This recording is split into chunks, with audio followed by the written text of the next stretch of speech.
Again, YouTube. This is video number 2, and I wanted to talk to you really quick about something that's really been bothering me lately, and not just like a little bit bothering me, but like bothering me.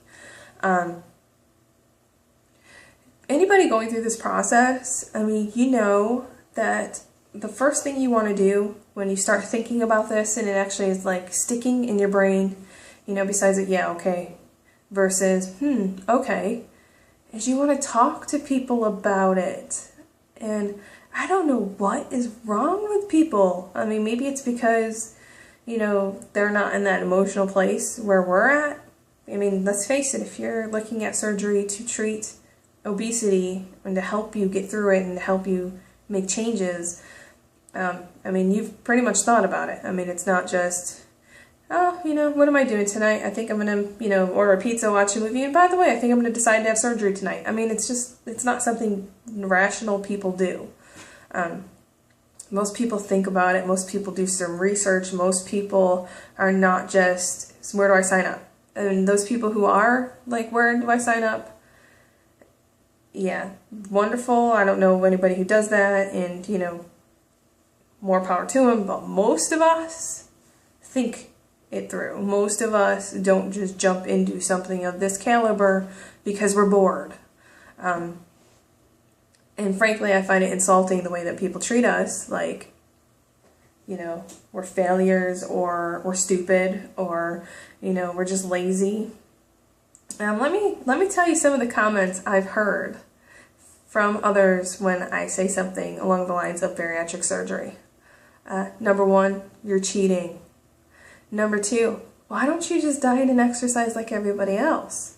Number 3, wow, people like that, they're very obese. You're not that big. Why are you even thinking about that?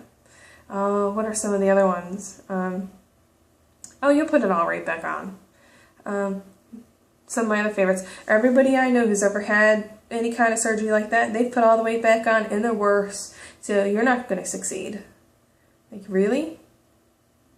So because they knew 2 people that failed over, you know, a 10-year span, that means everybody fails? I mean, okay. Some of the other comments, I don't want to see you bragging about your weight loss. I don't want to see it.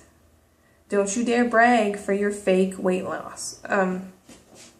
You know, and I have to question, like, if you're saying those types of things to somebody else who's coming to you, you know, in the hopes that you are going to be mature and supportive and at least give them the common respect to speak to them as if they're not 4, you know, the first thing you should say is, you know, if you have questions, why don't you ask them? Why not just ask? You know, have you researched it? You know, have you looked at other options? Have you tried dieting before? And, you know, how about the main question, what made you decide on surgery? I mean, maybe if people would actually start asking those questions rather than just automatically filling in the blanks with their own ignorance on the topics, maybe the stigma on surgery wouldn't be as bad as it is. I mean, you see my 600-pound life, and you see the 600-pound people, and, you know, the cameras follow them. It's sensational TV.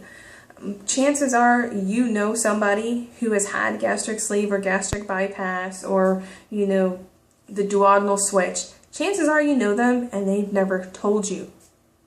I mean, the whole point of the surgery is to transition into a healthier lifestyle. And if you're in that healthier lifestyle, are you really going to be talking about the times that you were obese and how you got there and blah, blah, blah? No, you're living your life. And chances are, as I said, you know somebody who's been through the process who's never even told you, a coworker, a friend, a cousin, somebody.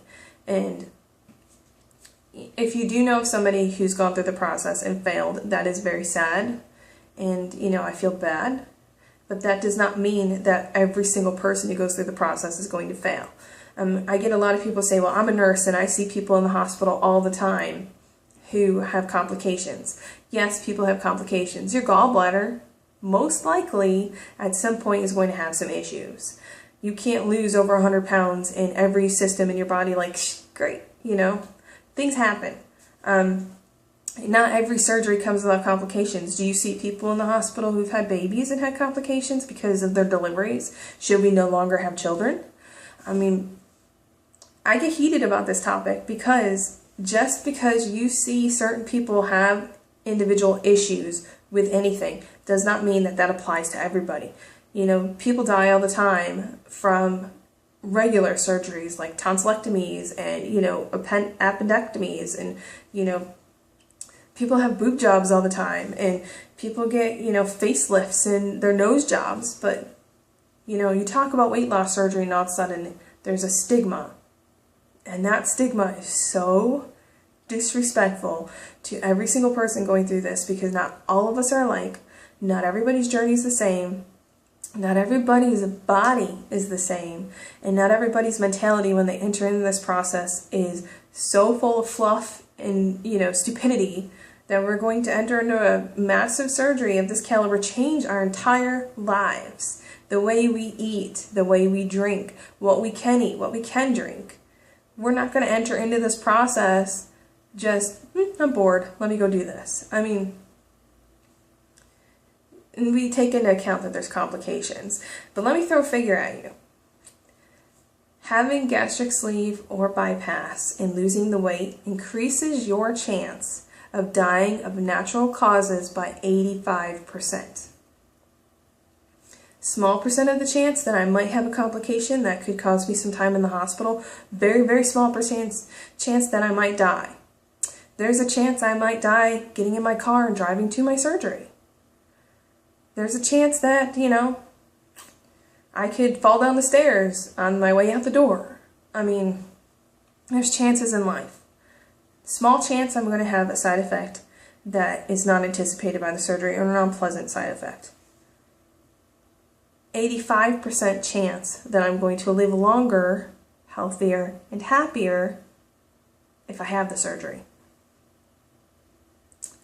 I don't think it's a no-brainer. The only question is whether you feel you are personally at that point of wanting the surgery versus continuing to do your own, you know, means to get there. Diet works, exercise works, you know, the things in place that people are doing, Jenny Craig, you know, that might work for you. But it doesn't work for everybody. Not everybody has the same willpower. Not everybody has the same metabolism. Not everybody has the same response. Not everybody has the same hormones. Not everybody has the same amount of time and energy and effort. And not everybody has the same insurance. I mean, I know gastric sleeve is not for everybody. Not everybody can get it through their insurance. But at the same time, the stigma behind it needs to go. And when you have those people around you who aren't going to support you, number one, you have to ask, why are they not supporting you? Number two, you have to ask, where is their concern coming from? Number three, you have to ask, are they insecure about themselves? And number four, you have to ask, how badly do you want that person in your life right now to support you?